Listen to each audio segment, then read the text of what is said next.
A moral dilemma, confess your sins to the FAA or keep your mouth shut. We're going to find out today in the hangar.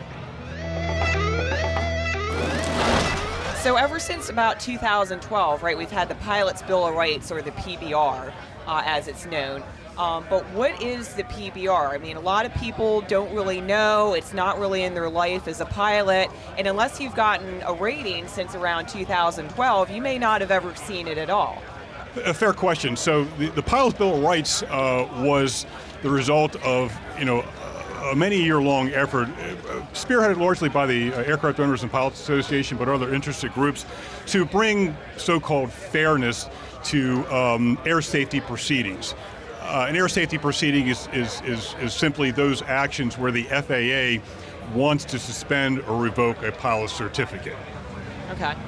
So why did we need a Pilot's Bill of Rights? All of us wake up in the morning in this country and assume that if the government wants to come at you, whether criminally or otherwise, that you have all these rights that will protect you in a hearing like that, in a proceeding like that, and that the proceeding will be fair. Prior to 2012, in air safety proceedings, that wasn't so. Essentially, what would happen is the FAA would accuse you of violating a particular FAR, and that was kind of the end of the conversation. You were guilty as charged. The airmen simply did not have the right or even the meaningful means to challenge that which the FAA was doing. The Pilot Bill of Rights, by intention, attempted and is still attempting to change that. So how exactly does it change that? Like, what new rules did it put in place to ensure better equality? Yeah, that's a good question. So one of the biggest things the PBR did was allow and indeed force the FAA to give over to the airman the evidence that's going to be used against him or her. Prior to that, they didn't have to do that. No evidence at all, and you could just be pursued? I mean, yeah. And that's before 2012? Yeah, this is fairly recent. That sounds like, kangaroo court kind of stuff. That's, Banana Republic, call it what you want, but yeah, it was pretty bad. And here's the thing, for the first time, this is just a personal opinion, but for the first time, the PBR recognizes that, yes, we pilots out there have a lot of time, money, and energy invested in our airman certificates, and perhaps that is worth protecting in the same manner that we protect lots of other rights in this country. And so the PBR gave us the tools necessary to challenge, the government's case against the airmen. And to your earlier question, what kind of things did they do? Well, first and foremost, most airmen, get dinged for violations because they confess them. Okay. We are steeped in the idea that following the rules is helpful and it's healthy as a pilot, and indeed it is, right? Especially the laws of physics, right? Those are very important rules that we can't violate. But when the FAA calls and say, hey, we think you did something bad, your first instinct is to be cooperative. I'm sorry, yeah. I'm sorry, this is what bad. I did. And that may be morally correct, but if you're looking to protect your rights, essentially what you're doing is handing them the rope they're going to hang you with. Well, let me interrupt for a second there, because let's say I'm in a situation where I didn't realize it, the intention wasn't there, but I really honestly blew it. I violated this far, I realized it right. Can I just say that, or are you saying don't? Oh, you can absolutely say it. How long would you like not to fly? What was your certificate number? Sure. So my point simply is this, is that, when you get that first communication from the FAA, whether it's call this number or you get what is called an LOI or letter of investigation, understand something. Once that is taking place, you are in a different posture with the FAA now. They are looking to violate you. And while it is not a criminal proceeding, it's what we call an administrative proceeding, which is a very polite word.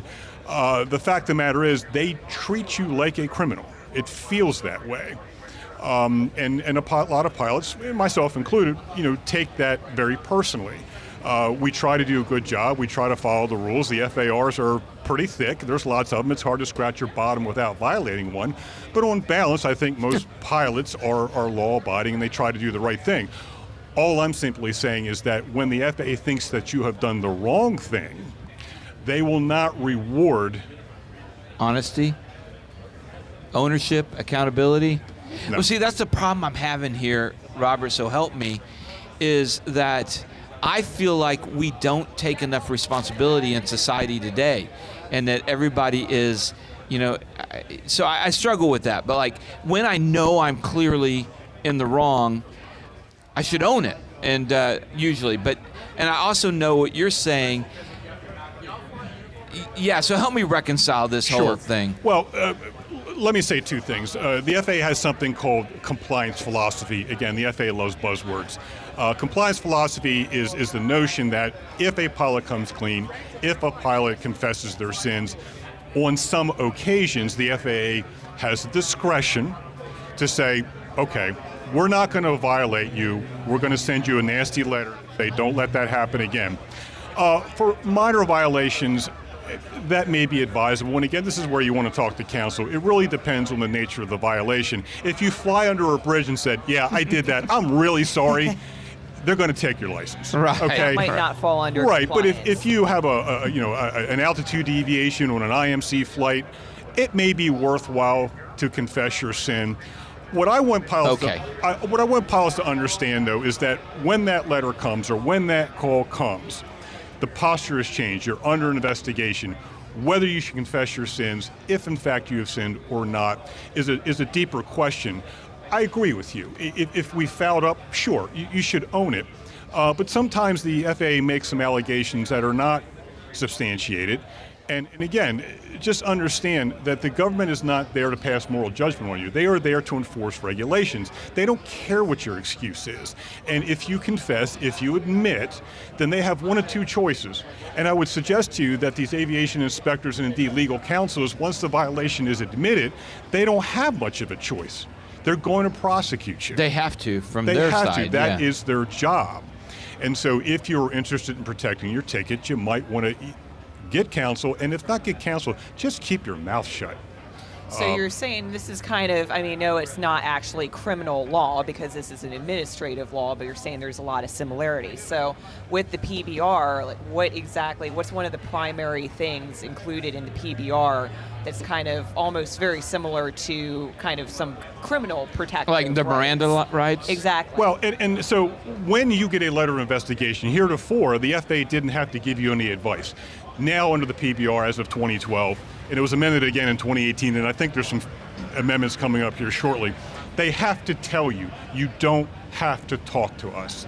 It's right there in the letter. They're going to tell you in black and white.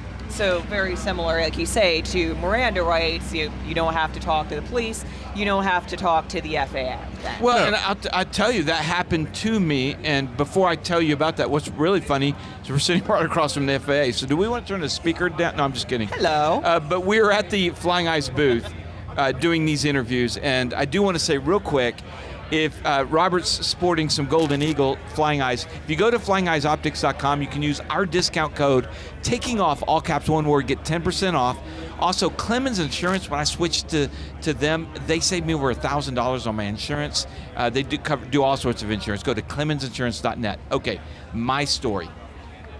I had an incident on takeoff. Gyrocopter crash on takeoff at a uncontrolled municipal airport. And, you're supposed to call both the FAA, the NTSB. I forgot about the NTSB, or not. Well, a lot goes on when you go through a crash. I'm just going to say that right now. And you're not thinking clearly. But the FAA did call, and they wanted to meet with me. That's all they said. So I met with them. And the first thing they did, they handed me a pamphlet. And it was the Pilot's Bill of Rights. Right. And so they did follow what you're saying. And they have to. And that pamphlet it's not an LOI, but what they do is once they're there and they want to talk to you, what triggers your rights under the PBR is when you are under investigation. Okay, now that can be fluid, right? What does that exactly mean? It's multifaceted, and a court will look at that in due course. But the point is, once they think that you're in violation of the FARs, that you may have violated an FAR, that triggers their obligation to give you those rights. And they have to. They have to do it in writing. That's what that pamphlet's for. And more importantly, they have to document that they did it. Oh, interesting. It's really important. I'm trying to remember if I signed anything, but I don't think I did. No, you don't have to sign anything, but in their notes, in their reports, they have to document where, when, under what circumstances those rights were given to you. Now, the larger question, and one thing the law doesn't answer in the bill itself, is what if?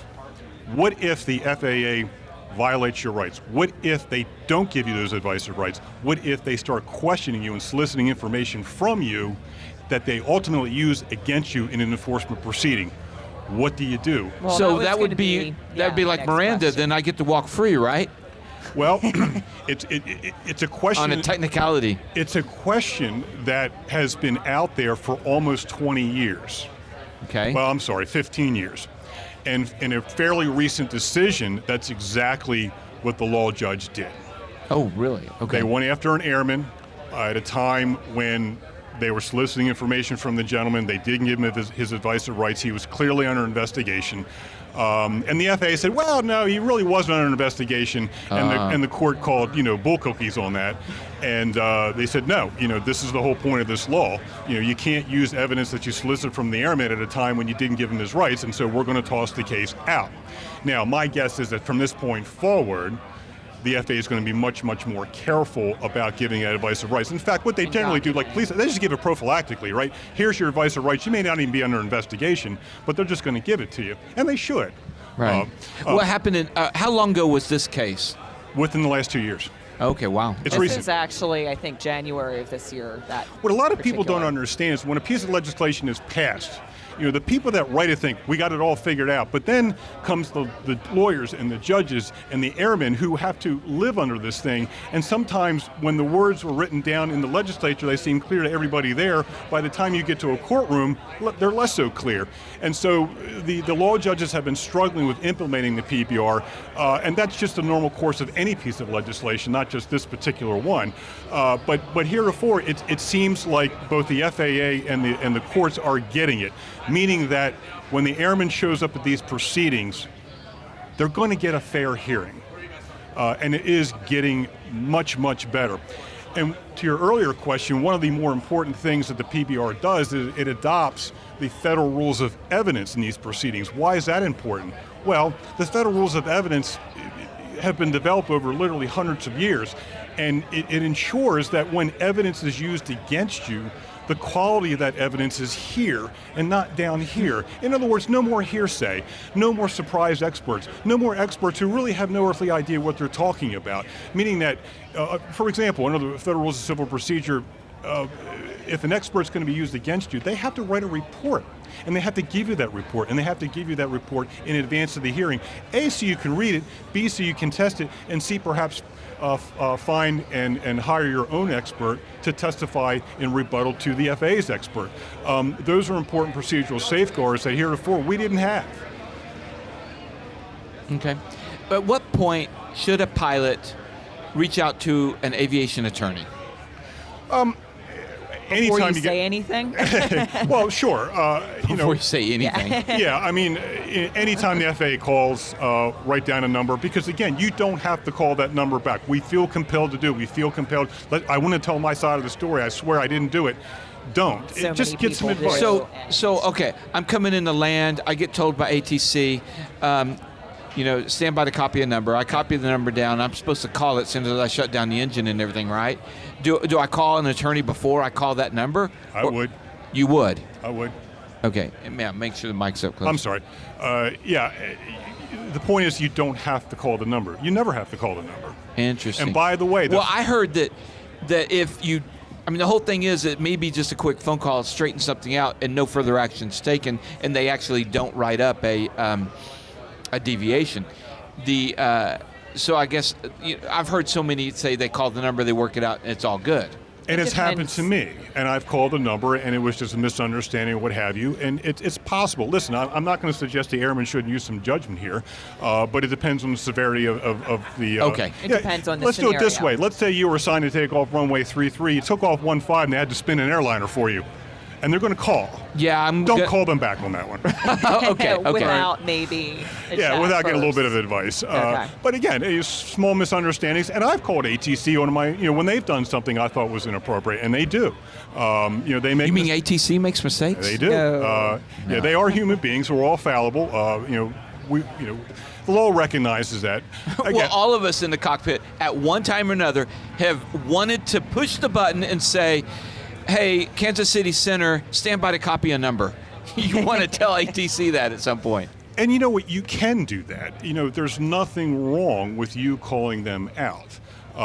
Again, Within reason. We try to, right? You try to be. You don't be argumentative over the respectful. radio. On the radio in an actual And listen, situation. as stressful as it is for us up there, sometimes your traffic controllers, they get overwhelmed too. Yeah. Especially Sure. here. And by the way, a shout out to the guys running the show. They're absolutely fabulous. Oh, here at yes. Airventure, yeah. I mean, just huge amazing. amount of traffic that they handle with ease. Listen, I don't want to suggest that, every time you encounter somebody with the FAA, it's going to be an adversarial event. But understand something, the role here is to enforce these regulations. And with respect to airman certificates, the only hammer they have is to suspend or to revoke them. And what you have in that certificate, and I don't care whether you're a private pilot or an ATP, and if you're an ATP level pilot, you probably have several $100,000 in it. It's worth protecting. Right. And again, when you get the LOI, when you get that letter, when you get that request to make the call, it's turning adversarial. That's just the way the system works. They're there to enforce air safety regulations, and they think you violated them, then they have an obligation to violate you. They may be wrong, and sometimes it's best to consult counsel. But they're not there to help you at that point. They're not there to help you at that Well, point. in my case, what's funny is I have paid for the extra coverage at AOPA for the legal plan. I forgot what it's called exactly, but Legal services plan. legal services plan. So when I had my incident and they wanted to meet in the afternoon, probably about 4 hours after the incident, I was actually driving to the incident now 4 hours after. Maybe the head starting to close. That's when I remembered NTSB. And that's when I remembered, oh yeah, I've got legal services plans. That's when I made the call. And that was really, really helpful. So that's one option is all the pilots listening, you could do that. They could call you, right? Sure. Legal services plan, I'm going to just get back to that point. It's very cheap insurance. The plan cost is quite benign. Yeah. And it does provide... I've used it. Yeah, it provides a lot of protection for not a lot of money. And even if you ultimately don't engage counsel, at least know the environment, at least know your rights and understand what your options are. That's probably the best value for the for the dollar that I can think I of. still do it to this day because I've used it. It's a great value, like you say. Sure, and they have a fine cadre of lawyers on retainer and staff. Excuse me, it's cheap insurance. I can't say it enough because if the FAA comes after you, an enforcement proceeding is going to be several tens of thousands of dollars to defend.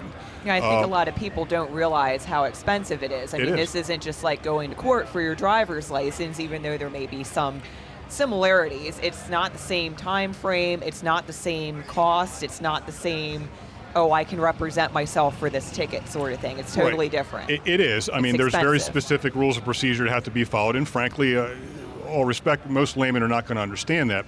And by the way, we haven't even talked about emergency enforcement proceedings, which are real scary. Okay, emergency enforcement. Well, emergency revocation. Emergency revocation. So the way that works is essentially there's two types. There's a normal enforcement proceeding. They send you an LOI. We think you screwed up. Then they send the notice of proposed certificate action, which essentially means we know you screwed up. And then we're going to suspend you for 60, 90, 120 days, or we're going to revoke your license. That takes a fairly long period of time to resolve itself. And once you get the notice of proposed certificate action, it's at that point you can challenge it, right? You're not suspended. As you fight this out, you can continue to fly. And sometimes those fights, we have several cases right now that can take 4, 5, 6 years. A long They're time. not efficient. Well, and I got his permission, but you represented Trent Palmer in his struggles. Correct. And he could continue to fly while you guys were doing this. It was not an emergency. It was to a not, point. and indeed, I think that case lasted the better part of 5 years. Yeah. Oh, yeah. Exactly. And it was not 5 to inexpensive. 6. Contrast that with an emergency revocation. Okay. You will get a letter that says just that. We are revoking your certificate on an emergency basis. That means the second you get that letter, you're out. You're not flying. And you only have a couple days to respond You have to 2 that. days to appeal that. 2 days. Okay. And so once that happens, then people like myself, Greta, we drop everything. That's all we're doing for the next month. Yeah, I we mean, drop it's everything. Wow. seriously- And that gets it's- real expensive real fast. And that is by design. Well, and I think back to the Martha Lincoln. We laughingly joked about flying under a bridge. Right. I've met Martha and have done an interview with her about this very issue, and her emergency revocation that she received in the mail came 1 year after the event. So what kind of emergency is that? Well, again, without getting mired in the details, what happens is an emergency revocation is really kind of two separate actions at the same time. The emergency revocation is a complaint, just like a legal complaint. And when you challenge it in that 2-day appeal period, the only thing that you're challenging is whether or not what they're talking about is in fact an emergent threat to air safety. All right? And so when you challenge that, everything in that complaint, in that challenge, is assumed to be true for the purposes of the challenge. Okay. Which means that either you are arguing that, hey, based on these alleged facts, which are assumed to be true, there's no real emergency here, knock it off, let's just throw this in the normal process, you're going to lose that 99% of the time. They've Wow. already made that decision. In other words, to challenge the emergency is a gargantuan effort that has to take place within 48 hours, and you're probably going to lose.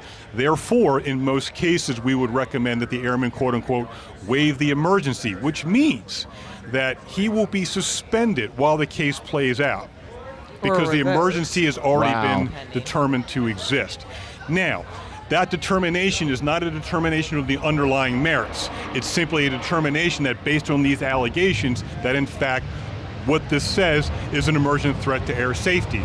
We'll sort the rest of that out later. For the So the expedited reason why timeline. Martha's revocation came so long after the fact is more likely than not her counsel waived the emergency. And it very well could have been. I don't think Yeah, they challenged you're it. going to lose that argument. It's very rare that you're going to win it. Well, that doesn't sound fair. I mean, let's say you got the ATP level pilot. He just lost his revenue making ability, and he's a 1% chance to fight that and win. What?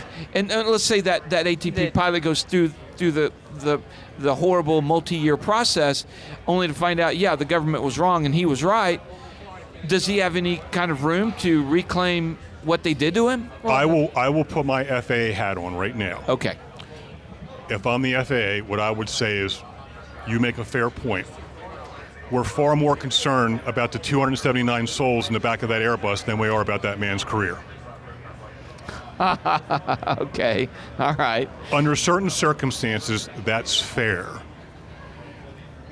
Okay. A Delta pilot just showed up in Amsterdam and failed a breathalyzer. He's revoked right now. So was that the right call under those circumstances? I'd probably say 99% of the people in this campus would say yes. Okay. It depends on the scenario. Okay. But that's not All right, to fair say the enough. 1% is not to say that you can't necessarily win, say, an emergency order of revocation case itself, as for the determination of emergency for the increased timeline, right? So from there, because I've been, with both firms that I've been with, I've seen emergency orders of revocation overturned. But it is an enormously increased timeline. So think basically for a regular court case, start to finish, opening, complaint, answer, discovery, motions, rebuttals, all this stuff going on, right, that usually takes, in normal FAA cases, really does take 4 to 5 years sometimes. I mean, years. This Listen. is not the MVA. We don't go in here and we're going to get this ticket over with in the next month. It's actually years on the increased emergency time frame. We're looking at a month, like I say, from that start to finish. All of that discovery, all that prep and everything to a hearing and a determination is a month's time. And that's why I say that's literally all we would be doing. Sometimes you have to take a step back and just always remember, for better or worse, whether you agree with their philosophy, agree with their tactics, the FAA is responsible to the public, and they're responsible to the public for the promotion of air safety. When they believe, and sometimes they are absolutely right, that air safety is compromised, that concern will eclipse the airman's rights, perceived or otherwise. And to be fair, there are some airmen out there that just sometimes don't get the message and do things that are just well beyond the pale. And yes, the FAA will come after them on an emergency basis. They're likely going to lose that case. That is a serious, serious action. And if you get hit with it, more likely than not, they probably had a pretty good reason. Not always. Not always. But Okay, well, and then going to FAA side and what you're saying, they're between a rock and a hard place at times, because you've got us saying, you know, wow, you're being heavy-handed. At the same time, you've got the DCA midair crash, and you weren't heavy-handed enough. So, I mean, it's like they can't win anyway. well, we sometimes forget. We use, agency names, the Federal Aviation Administration, the Centers for Disease Control, all these big, high-minded names. But at the end of the day, it's just people. People sometimes doing a very difficult job with limited resources. They do the best they can. I make part of my living fighting with the FAA and trying to hold them accountable to us, our community. But sometimes I do understand that, they work with what they have. They do the best job they can. Can they do better? Of course, we all can. I have some sympathy for them, but on balance, I'm here to defend the airmen's rights. Right. And so I take them to task, and when they show up in court unprepared with flimsy evidence, then we go to town on them. That's my job. All right, if somebody does need you, what do they do? Where do they go? Who do they call? Well, first and foremost, you can call the OPA Legal Services Plan for counsel. I'm not the only person that does this. I love to represent folks. I love protecting airmen. As for me, my firm is SchulteBooth PC, www.SchulteBoothPC, www.SchulteBooth.com, or my phone number, 410-804-1592. I'm the easiest guy in the world. They can call you? They can you call me put your directly. phone number out there? I do. Wow. Easiest guy in the world to reach. And I get a lot of pilot calls at 0200. Okay, all right. All right, well, thank you so much for talking to us about the PBR and a lot of other associated aviation legal issues today. And don't forget about our sponsors like Marshall Protective Services, MPSprotects.com, and also ZVision, XEVision.com, the brightest landing and taxi lights out there for your plane, your boat, your car. I've got them. 67D.com, 67 designs, U.S.-made mounts that are high quality for your phone, your camera in the cockpit. Check them out, 67D.com. And we appreciate you guys. We'll see you next time. In the hangar.